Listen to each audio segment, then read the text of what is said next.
Varicose veins కి సరైన చికిత్స కోసం సంప్రదించండి ఎవిస్ హాస్పిటల్. నమస్తే రమగారు. నమస్తే జయ. రమగారు, కార్తీక మాసం విశిష్టత ఇవన్నీ మనం మాట్లాడుకున్నాం. మరి నెక్స్ట్ మార్గశిర మాసం, ఈ మాసం యొక్క ప్రాముఖ్యత, అలాగే ఈ మాసంలో మనము అంటే కార్తీక మాసంలో కార్తీక పురాణం అంతా వింటాం కదా, మార్గశిర మాసంలో ఏం చేయాలి రమగారు? మార్గశిర మాసం అంటే అసలు భగవానుడు చెప్పాడు శ్రీకృష్ణ పరమాత్మ భగవద్గీతలో, మాసాన మార్గశీర్షోహం అని. నేను మాసాలలో మార్గశీర్ష మాసం అంటే పరమోత్తమమైన మాసం మార్గశీర్షం అంటారు. అయితే మార్గశీర్షంలో తొలి రోజుల్లో కాకుండా సంక్రమణం అయ్యాక సూర్యుడు రవి సంక్రాంతి ఎప్పుడు వస్తుంది? రవి సంక్రమణం, ధనుస్ సంక్రమణం అంటాం. దాన్ని మనం నెలగంటు పెట్టడం, నెలపట్టు పట్టడం ధనుర్మాసం. ఆ ధనుర్మాసం రావడానికి 15-16 తారీఖులు అట్లా వస్తుంది. 12, 13, 14, 15 ఆ తారీఖుల్లో. అయితే మనకి ధనుసు మొదలైపోతుంది. ఈ మార్గశిర మాత్రం 5-6 తారీఖులకే వచ్చేస్తుంది. అంటే పాడ్యమి మొదలయ్యాక ఒక 5-6 రోజులు, 7-8 రోజులు గడిచాకే సంక్రమణం సిద్ధిస్తుంది. ఈ సంక్రమణం చెందాక చేసే వ్యవహారాలు వేరే ఉంటాయి. ధను సంక్రమణం అయ్యాక ఆ రోజు నుంచి చుక్కలు పెట్టి ముగ్గులు వేయటం మానేస్తారు. మొదట రథం ముగ్గు వేయడానికి వీలుగా గీట్ల ముగ్గులు వేయటం మొదలు పెడతారు. అవును. ముగ్గులు వేయటం, గొబ్బిళ్ళు పెట్టడం, తర్వాత ధనుర్మాస వ్రతారంభం చేస్తాం. తిరుప్పావై చదువుకుంటాం. అందరి ఇళ్లలో చదవరు, కొన్ని కుటుంబాలు ఖచ్చితంగా చదువుతాయి. కొన్ని దేవాలయాలు, విష్ణువాలయాల్లో ప్రత్యేకంగా ధనుర్మాసం చేస్తారు. తిరుప్పావై పఠనము, ధనుర్మాస వ్రత కథలు, వ్రతారంభము అది మొదలు పెడతారు. అయితే నెలగంటు పెట్టాక చాలా శుభకార్యాలు అవి చేరు, పెళ్లి ముహూర్తాలు ఉండవు. ఈ సంక్రమణం నుంచి మకర సంక్రమణం వరకు ఈ నెల రోజులు విష్ణు పూజ. విష్ణువాలయాల్లో ప్రత్యేకంగా ఆండాళ్ళ తల్లి ఎట్లా విష్ణువుని సేవించిందో ఆ సేవాకాలపు విధానంతో చేస్తారు. తిరుమలలో కూడా ప్రతిరోజు ఉండే ఇది కాకుండా, సుప్రభాతం కాకుండా ఈ నెల రోజులు తిరుప్పావై పఠనం చేస్తారు. మామూలుగా తిరుమలలో రోజు భోగ శ్రీనివాస స్వామిని శయనం చేయిస్తారు. ఈ నెల రోజులు కృష్ణుడిని శయనం చేయిస్తారు. అట్లా తిరుప్పావై చాలా ప్రత్యేకమైనది. ఈ ధనుర్మాసం చాలా ప్రత్యేకమైనది. అయితే మనకు మార్గశిర మాసంలో మామూలుగా మనం శ్రావణ శుక్రవారాలు చేసుకున్నట్టుగా మార్గశిర గురువారాలు చాలా విశేషమైనవి. మామూలుగా గురువారాన్ని మనమంతా గురువారం అంటాం. లక్ష్మీవారం అనే వాళ్ళు కూడా ఉంటారు. గురువారము లక్ష్మీప్రదము అని ఒక నమ్మకం. గురువారం లక్ష్మీవారం కాబట్టి ఆ రోజు మంగళసూత్రాల్లో మార్చుకోరు, ఆ రోజు డబ్బులు ఇవ్వరు, ఆ రోజు తలంటు పోసుకోరు. ఆ విధానాలు కొన్ని ఊళ్ళల్లో ఉంటాయి. మన కొంచెం వైజాగ్ ఆ వైపు అంతా గురువారం పట్టింపు చాలా ఎక్కువ. మన శుక్రవారం ఎంత పట్టింపు, వాళ్ళ గురువారం పట్టింపు. గురువారం నాడు కూడా వాళ్ళు అవి మార్చరు, చెయ్యరు కొన్ని పనులు. గురువారం నాడు కూడా ఇల్లు కడుక్కోకూడదు, అలాంటి మన శుక్రవారం చేయకూడదు అనుకుంటాను చూడు. అవునవును. శుక్రవారం ఎట్లా చెత్త బయటపడేయకూడదు ఎలా భావిస్తామో అట్లా గురువారం కూడా భావిస్తారు.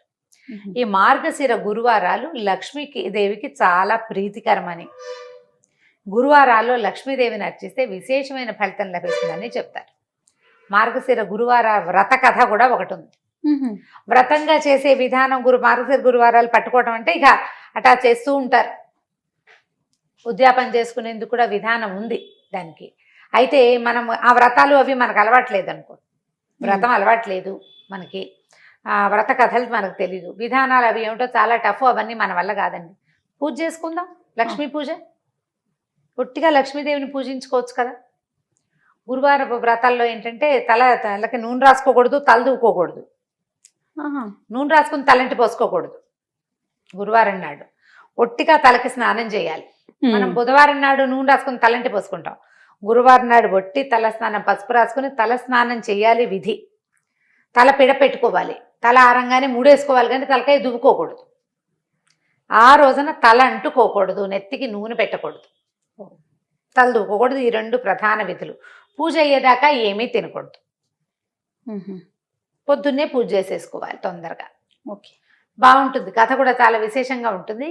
ఇలా వ్రత కథలు కొన్ని మంచి ఆసక్తికరంగా ఉంటాయి. ఈ వ్రత కథగా చెయ్యక్కర్లేదు, వ్రతంలో ఉన్న విధానంగా చెయ్యకపోయినా తప్పులేదు. మనం వ్రతం తీసుకుంటే పెట్టుకున్నామనుకో, ఆ కథ చెప్పుకుని అక్షంతలు వేసుకుని ఇన్ని సంవత్సరాలు మార్గశిర గురువారాలు చేస్తాను అని చెప్పుకోగలిగి ఆ ఇళ్లల్లో పద్ధతి ఉంటే పాటించటం.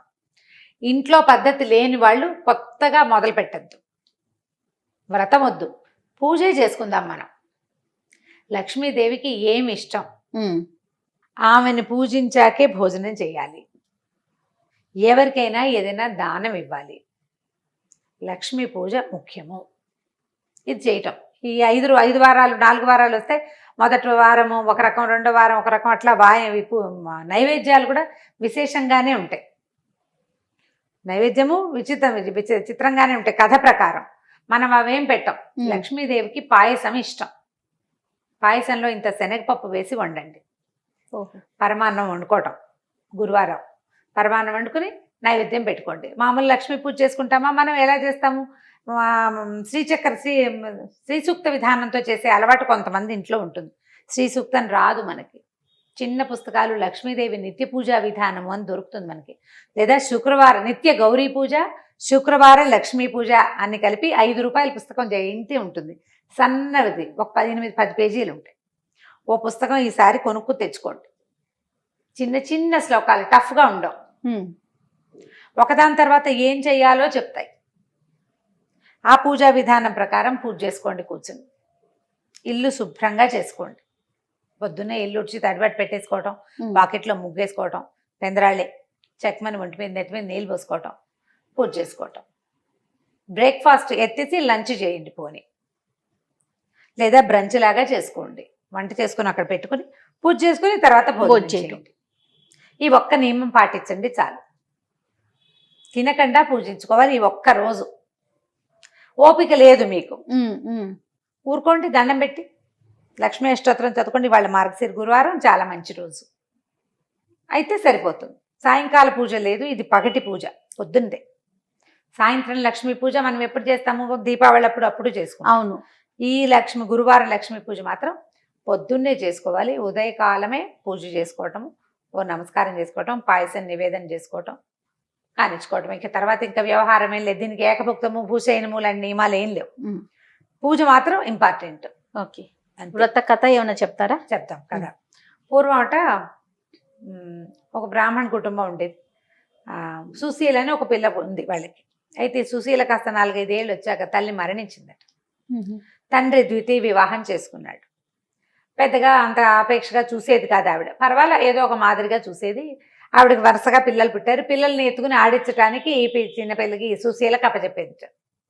ఎత్తుకుని ఆడించడానికి ఎత్తుకోవాలిగా, చేతిలో బెల్లం ముక్క పెట్టేది. బెల్లం ముక్క కాస్త నోట వేసుకునేది, పిల్లలు పెట్టేది, ఏదో చేసేది. అయితే ఆవిడ మార్గశిర శుక్రవారాలు చుట్టుపక్కల నువ్వు నోచుకుంటుంటే ఈ అమ్మాయి ఏం చేసిందిట, తను కూడా మట్టితోటి చిన్న లక్ష్మీదేవి బొమ్మను చేసుకుని జిల్లేడు పువ్వులు పెట్టి పూజ చేసి, ఏదో పువ్వులు పెట్టి పూజ చేయాలి కదా, తనకి పెట్టిన బెల్లం ముక్కని నివేదన పెట్టేది, చేసుకునేది పూజ. కొంతకాలానికి పిల్లకి వివాహం అయింది. పెద్ద పిల్లకి పెళ్లి చేసేశారు. ఈ పిల్ల ఏం చేసిందట, తను పూజ చేసిన చిన్న లక్ష్మీదేవి మట్టి బొమ్మ ఉంది కదా, ఆ బొమ్మను కూడా పుచ్చుకెళ్ళిపోయింది కాపురాన్ని. సుశీల తీసుకెళ్ళిపోయాక పుట్టింట్లో ఉన్న సంపద అంతా పోయింది. వాళ్ళు చాలా దరిద్రులు, దౌర్భాగ్యులు అయిపోయారు. ఏమీ లేదు. ఎంతో బాధపడేవాళ్ళు. ఎందుకు మన పరిస్థితి ఇట్లా అయిందని చాలా చింతించేవాళ్ళు తల్లి తండ్రి కూడా. సరే అక్కడ అత్తారింటికి వెళ్ళింది. చక్కగా అక్కడ ఘనంగా మార్గశిర గురువారాలు పూజ చేసుకోవడం వచ్చింది. అక్కడ వాళ్ళు డబ్బులు ఉన్న చోట ఇచ్చారు. ఈ అమ్మాయి వెళ్ళాక వాళ్ళకి విపరీతంగా సంపద వృద్ధి అయిపోయింది. పొలం పుట్ర, గొడ్డు గోద, ఇల్లు వాకిలి, అబ్బో ఎన్నో ధనధాన్య సమృద్ధిగా ఉన్నారు. చక్కగా పూజ చేసుకునేది. ఇంకా సంపద ఇతోధికంగా వృద్ధి అవుతూ ఉంది. అయితే ఏమైందట, తల్లి తమ్ముడిని ఇచ్చి పంపించింది. మన పరిస్థితి ఏం బాగుండలేదు, అక్కయ్యని ఏదైనా సహాయం చేయమని. ఈవిడేం చేసింది, చూసి అయ్యో పాపం మన నాన్న పరిస్థితి బాగుండలేదని ఒక కర్రని, పొడుగ్గాటి కర్రని తొలిపించి అందులో వాసాన్ని తొలిచేసి అది నిండా బంగారు వరహాలు పోసి తమ్ముడు చేతిలో పెట్టింది. తీసుకెళ్ళి నాన్నకి ఇవ్వరా అని. వీడేం చేశాడు, ఎక్కడికో వెళ్తూ ఆ కర్రని ఎక్కడో పెట్టాడు, మర్చిపోయాడు. అక్క ఏమి ఇచ్చిందంటే కర్ర ఇచ్చింది, ఎక్కడో వదిలేశాను అన్నాడు. ఏం చేస్తారు, వాళ్ళ పరిస్థితి బాగుండలే. మళ్ళీ కొన్నాళ్ళకి మళ్ళా పంపించారు. కర్ర ఏం చేసావురంటే ఎక్కడో వదిలిపెట్టానక్క అన్నాడు. సరే ఈవిడేం చేసింది, చెప్పుల చేత కుట్టించింది నాన్న కోసం. చెప్పుల్లో లోపల వరహాలు పెట్టి కుట్టించింది. వీడు ఆ చెప్పుల చేత గుడ్డలో చుట్టి నాన్నకి చెప్పులు అని చెప్పిస్తే ఆ చెప్పుల చేత ఎక్కడో పెట్టి దేనికో చెరులోకి మంచినీళ్ళకి దిగాడు, ఎవరో పట్టుకుపోయారు. అయ్యో. మళ్ళీ 3ఓసారి వచ్చాడు. తల్లి బాధపడింది, అయ్యో ఏమిటి మన దరిద్రం తీరట్లేదు, పిల్లేదో సహాయం చేస్తోంది, ఏదో మొదలు పెడుతోంది, అదేమిటో అవటం లేదు. అందుకని 3ఓసారి పంపిస్తే ఆవిడేం చేసింది, గుమ్మడికాయని పైన డిప్ప తొలిచి దాని నిండా వరహాలు పోసి గుమ్మడికాయని మూత పెట్టేసి ఇచ్చింది. ఇంటికి పట్టుకెళ్ళి అమ్మ చేతికి ఇవ్వు, నేను ఇచ్చానని చెప్పాను. ఆ గుమ్మడికాయని చెరువు గట్టు మీద పెట్టి సంధ్యావందనాన్ని దిగట్టు తమ్ముడు. ఎవరో గుమ్మడి పండు బాగుందని పట్టుకుపోయారు. ఇంటికెళ్ళి చెప్పాడు గుమ్మడి పండు ఇచ్చింది అని. ఏదో పెట్టించి ఉంటుందని ఊహించింది తల్లి. ఏమిటో అవటం లేదు, నీకు ఇట్లా కాదురా, నువ్వు నాన్న అందరు ఉండండి, నువ్వు నాన్న ఇక్కడ ఉండండి, నేను చిన్నపిల్లల్ని తీసుకుని వెళ్తానని అక్కయ్య దగ్గరికి వెళ్ళి, కూతురు దగ్గరికి వెళ్ళి, ఏమిటి అమ్మ నువ్వు సహాయం చేసావు కానీ ఏమి అవటం లేదమ్మా, ఇటా ఉందమ్మా అటా ఉందమ్మా అంటే బాగా ఆలోచించుకుని, అమ్మ మార్గశిర మాసం వచ్చింది, గురువారం నువ్వులు నోచుకుందాం, మరి నువ్వు నా దగ్గరే ఉండు, ఏమి తినబోకమ్మా అని చెప్పింది. సరేలే, చిన్నపిల్ల అంటే నేను ఎందుకు తింటాను అంది. అన్నది పిల్లలకి చద్దనాలు పెడుతూ ఆవిడ పిల్లలకి తన పిల్లలకి కూడా ఓ ముద్ద నోట్లో వేసుకుంది. ఉప్పు సరిపోయిందో లేదో పెరుగన్నంలో నోట్లో వేసేసుకుంది. అయ్యో ముద్ద నోట్లో వేసుకున్నానంటే ఇక నోవు పనికిరాదుగా, కూతురు ఒకతే నోవు నోచుకుంది. రెండో వారం అమ్మ ఏమి తినకమ్మా అంటే సరేలే అంది. కానీ పిల్లలకి తలగాయలకి నూనె రాస్తూ తను కూడా నెత్తికి నూనె రాసేసుకుంది. చేతిలో పోసుకుంది, నూనె ఎక్కువైందని నెత్తికి రాసుకుంది. అట్లా చేస్తారు చూడు, కొబ్బరి నూనె పోసుకుంటారు, పిల్లలు తలకు రాస్తుంటే నూనె ఎక్కువైపోయింది అనుకో తలకు పట్టిస్తారు. అసలు చాలా బ్యాడ్ ప్రాక్టీస్, అది చేయకూడదు అంటారు పెద్దవాళ్ళు. తలకి నెత్తికి నూనె రాసుకుంది, అది పనికి రాలేదు. మరి ఇంకేం చేస్తారు? సరే ఇంకో రెండో వారము పోయింది.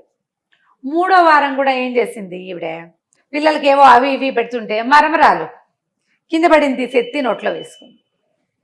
చేస్తారు కదా సహజంగా. మూడో వారం కూడా పోయింది. ఇక నాలుగో వారం ఏం చేసింది కూతురు, అమ్మ ఇట్లా కాదు ఉండని ఒక గొయ్యి తీసి గోతులో కూర్చోబెట్టింది అమ్మని. గోతు మీద ఒక చిన్న డబ్బా మూత పెట్టింది. ఇక్కడే కూర్చో, నా పని అయ్యేదాకా, పని అయిపోయాక నేను నిన్ను బయటికి తీస్తే వ్రతం చేసుకుందామని. పిల్లలు ఏం చేశారు, అరటిపళ్ళు తిని తొక్కలు పడేశారు, దాని మీద పడేశారు కదా, తొక్క ఒకటి గోతులోకి పడింది. ఈవిడేం చేసింది, అరటిపండుని అట్లా ఇట్లా చేసి అలా అరటిపండు లోపల ఒక గుజ్జుగా ఉంటుంది కదా, తెల్లగా పండుగ, ఆ తెల్లదాన్ని తీసి నోట్లో వేసుకుంది. ఇంత తోచక పోయింది. నాలుగో వారం కూడా తల్లి కూతురు అనుకుంది, ఏమిటి ఏం చేసినా వీళ్ళ ఇది కావట్లేదని ఏం చేసింది. ఐదో వారం నువ్వు నా వెనకాలే తిరిగని తల్లి చేతికి కొంగు, తన కొంగు కట్టుకుని తను ఎటు తిరిగితే అటు తల్లిని తన వెనకాలే తిప్పుకుని ఏమీ పని చేయనివ్వకుండా చేసి మొత్తానికి పూజ మాత్రం పూర్తి చేసింది. ఐదో వారం పూజ చేసింది. వాయనం ఇవ్వడానికి లక్ష్మీదేవిని పిలిచింది.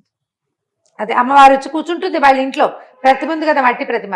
ఆవిడ నేను పుచ్చుకోనని పక్కకు తొలగి వెళ్ళిపోతే ఏడ్చింత సుశీల. ఇంత కష్టపడ్డాను, మా అమ్మ నా పుట్టిల్లు వైభవంగా ఉండాలని, ఎందుకమ్మా నువ్వు ఎందుకు వాయనం తీసుకో అంటే, చిన్నప్పుడు నువ్వు నోచుకుంటుండగా మీ అమ్మ నిన్ను చీపురుతో కొట్టింది ఈ సవితల్లి. అప్పుడు నాకు చాలా కోపం వచ్చింది. ఆ కోపం ఎలా తీరాలి నాకు, అందుకని నేను తీసుకొని వాయనం అనేసరికల్ ఇవిడ లబలబలాడి బతిమలాడింది, మా అమ్మ నా తల్లిని క్షమించు, ఆవిడకి బుద్ధి వచ్చింది, ఇప్పుడు చూడు ఎంత బాగా ఉంటుందో నాతోటి. వాళ్ళ తెలీదు, మాత్సర్యం ఉంటుంది మనుషుల్లో, తెలియక చేసిన పని కదా, ఈ మత్సరం రేపు నాటికి నన్ను ఇబ్బంది పెడుతుంది అనే ఇంగితం లేక ప్రవర్తించింది, మా అమ్మని క్షమించు, నువ్వు నాకు సహాయం చేయి, నా పుట్టిల్లు కూడా బాగుపడేలాగా చేయవా అని బతిమలాడితే, సరే మళ్ళీ నోవు నోయించమని. అప్పుడు మళ్ళా వచ్చిన గురువారంలో నోవు నోయించింది తల్లితోటి. ఆ తర్వాత ధనధాన్య వృద్ధి జరిగింది. కథ చెప్పుకొని, ఈ కథ చెప్పుకొని అక్షింతలు వేసుకోవాలి. ఆ రోజు పూజ అయ్యేదాకా తల దువ్వకూడదు, నూనె రాసుకోకూడదు, ఆ నియమాన్ని పెట్టుకోవాలి. ఏమీ తినకూడదు. ఎవరికైనా ఈ కథ చెప్పాలి. ఈ కథని ఎవరికైనా చెప్పాలి, అది నియమం. కథ చెప్పించుకోవాలన్నమాట. కథ చెప్తాను వింటావా అని చెప్తుంటారు. నా ఫ్రెండ్ పావని ఉంది కదా, రమా కథ చెప్తాను వింటావా అంటుంది, ఫోన్లో చెప్తుంది అనమాట కథ. ఎవరికైనా చెప్పాలి, చెప్తే మంచి ఫలితం లభిస్తుంది. ఈ కథను చెప్పుకొని అక్షంతలు వేసుకోవటం. ఇప్పుడు మనం ఈ కథా విధానము, వ్రత విధానము, ఇంకా అవి ఉన్నాయి ఇందులో పద్ధతులు, నేను కొంచెం బ్రీఫ్గానే చెప్పాను. ఇళ్లలో ఉన్న వాళ్ళు చేసుకుంటారు. స్త్రీల వ్రత కథలని పుస్తకాలు ఉండి వ్రత కథలు ఫాలో అయ్యి వ్రతాలు చేసుకునే వాళ్ళు ఉంటారు. ఆ కథలు ఫాలో అయ్యే వాళ్ళు అవుతారు. మీ ఇంట్లో లేకపోతే దీన్ని మొదలు పెట్టుకోవద్దు, వద్దు. పూజ చేసుకోండి లక్ష్మికి, అంతే. మార్గశీర్ష మాసం భగవంతుడితోటి సమానమైన మాసం. ఈ మాసంలో సూర్య సంక్రమణం అయిన తర్వాత, ధను సంక్రమణం తర్వాత చేసే పూజా విధానాలు ఒక ఎత్తు అయితే, ఇందులో వచ్చే 4 లేదా 5 గురువారాలు పూజిస్తే విశేషమైన ఫలితం లభిస్తుంది. లక్ష్మీ ప్రసన్నంగా ఉంటుంది. అమ్మవారు నిత్యానపాయిని, స్వామిని వదిలిపెట్టదు. విష్ణు పూజ చేసే నెల ఇది. ఇలాంటప్పుడు లక్ష్మిని కూడా పూజిస్తే మనకి ఫలితం బాగుంటుంది.